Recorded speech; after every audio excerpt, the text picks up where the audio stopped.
Nous appelle. Bonjour Antoine. Et bonjour. Bonjour. Merci d'être avec nous sur Sud Radio. On vous écoute Antoine sur ces fameuses ZFE. Donc voilà, moi je suis totalement pour. Moi je trouve que pour notre planète c'est quand même une bonne chose personnellement. Ça va encourager les gens, je pense, à utiliser plutôt des voitures électriques, à utiliser des voitures récentes pour éviter justement de polluer la planète, parce que c'est vrai qu'il y a des voitures, quand on voit la fumée qu'elles dégagent, c'est quand même assez inquiétant. Pierre ? Bon Antoine, c'est l'heure. Voilà. Donc je comprends quand vous dites que vous avez des voitures qui fument totalement noir et qui sont complètement HS. Moi j'ai envie de vous dire, de toute façon pour ça il y a un contrôle technique. Donc si elles émettent trop de polluants par rapport à leur niveau d'entretien et si l'entretien n'est pas respecté, eh bien c'est déjà le cas. Elles ont déjà pas le droit de rouler sans les travaux nécessaires. Donc cette mesure ne sert à rien. Deuxième point, Antoine, la qualité de l'air ne cesse de s'améliorer en France comme dans toutes les villes de France, dans les campagnes, partout. En fait, il faut pas croire que c'est politiquement que ça se fait, la décision. Les constructeurs, vous avez qu'à regarder l'évolution des radiateurs aujourd'hui, elle est comparable à l'évolution des voitures. Heureusement, nos véhicules de plus en plus récents polluent de moins en moins. Mais dire que vous, parce que vous habitez dans une zone où vous n'avez pas forcément besoin de voiture, dans cette zone-là, vous voulez pas de la voiture des autres, moi je veux bien, mais dans ce cas-là, je refuse que vous preniez une voiture quand vous partez en vacances, par exemple, parce que j'estime que si vous souhaitez dans votre modèle ne pas utiliser de voiture, dans ce cas-là, vous ne montez plus jamais dedans. Voilà, comme ça c'est fait. Dernier point, Antoine, écoutez-moi bien, parce que je pense que ce point, c'est aussi l'appel que je vais lancer aux sénateurs maintenant. Donc vous voyez, je veux bien regarder la caméra, je vais le dire très clairement. Messieurs les sénateurs, vous avez eu l'opportunité au mois de juin de corriger cette erreur qui a été faite par l'Assemblée nationale. Et pour ça, je vais vous raconter une histoire.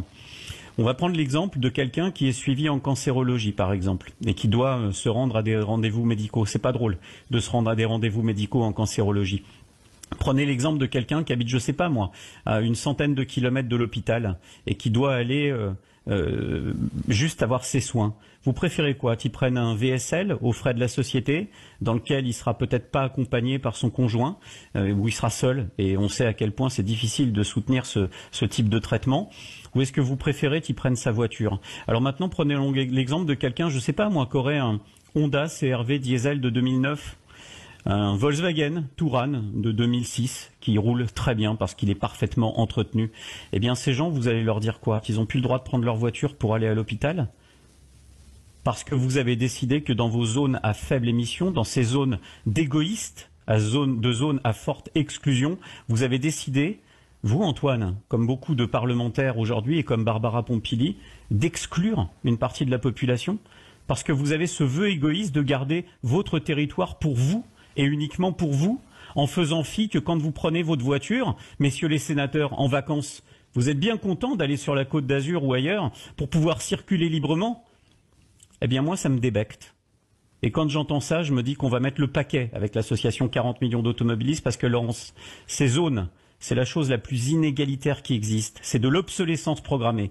C'est dire à quelqu'un qui a mis son argent dans une voiture, eh bien cet argent ne sert plus à rien. Et je suis très en colère et voire touché.